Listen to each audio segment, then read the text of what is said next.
Afterward, Moses and Aaron went to Pharaoh and said, "This is what the Lord, the God of Israel, says. Let my people go, so that they may hold a festival to me in the desert." Pharaoh said, "Who is the Lord that I should obey him and let Israel go? I do not know the Lord, and I will not let Israel go." Then they said, "The God of the Hebrews has met with us. Now let us take a 3-day journey into the desert to offer sacrifices to the Lord our God, or he may strike us with plagues or with the sword." But the king of Egypt said, "Moses and Aaron, why are you taking the people away from their labor? Get back to your work." Then Pharaoh said, "Look, the people of the land are now numerous, and you are stopping them from working." That same day, Pharaoh gave this order to the slave drivers and foremen in charge of the people.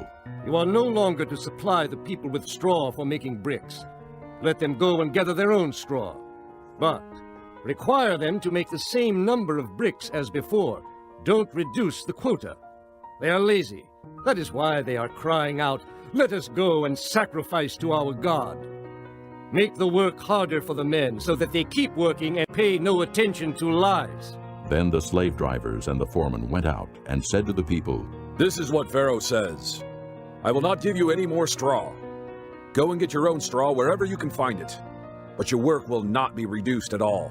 So the people scattered all over Egypt to gather stubble to use for straw. The slave drivers kept pressing them, saying, "Complete the work required of you for each day, just as when you had straw."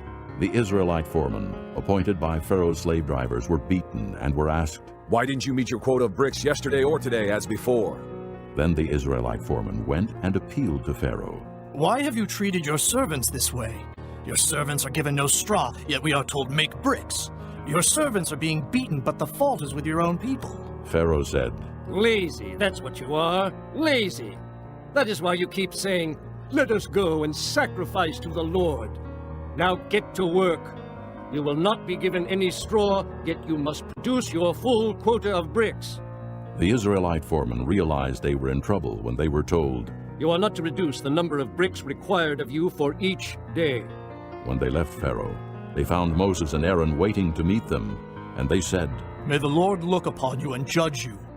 You have made us a stench to Pharaoh and his officials and have put a sword in their hand to kill us." Moses returned to the Lord and said, "O Lord, why have you brought trouble upon this people?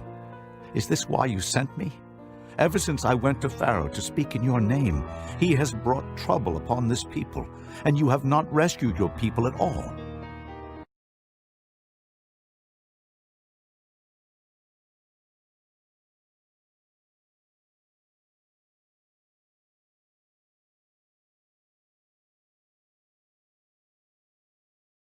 Then the Lord said to Moses, "Now you will see what I will do to Pharaoh. Because of my mighty hand he will let them go. Because of my mighty hand he will drive them out of his country." God also said to Moses, "I am the Lord. I appeared to Abraham, to Isaac, and to Jacob as God Almighty. But by my name, the Lord, I did not make myself known to them.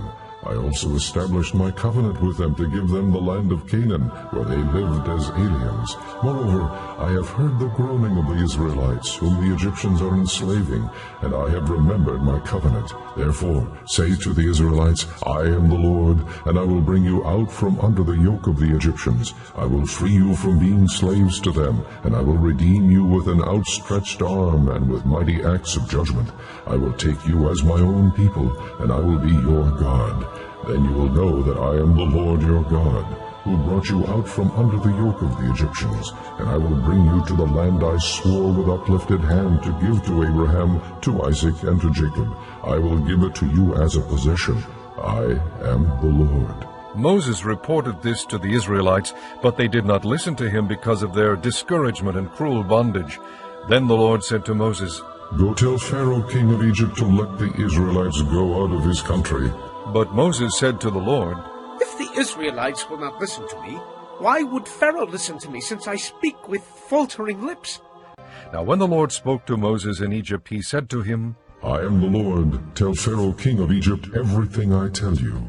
But Moses said to the Lord, "Since I speak with faltering lips, why would Pharaoh listen to me?" Then the Lord said to Moses, See, I have made you like God to Pharaoh, and your brother Aaron will be your prophet. You are to say everything I command you, and your brother Aaron is to tell Pharaoh to let the Israelites go out of his country.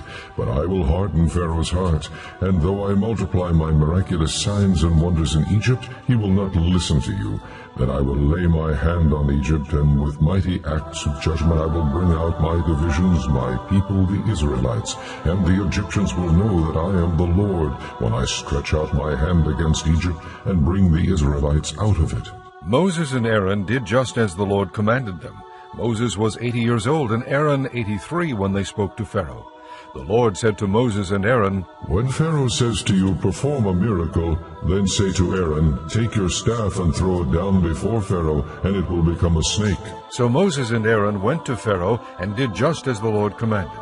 Aaron threw his staff down in front of Pharaoh and his officials, and it became a snake.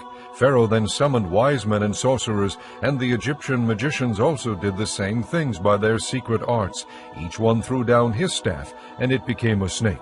But Aaron's staff swallowed up their staffs.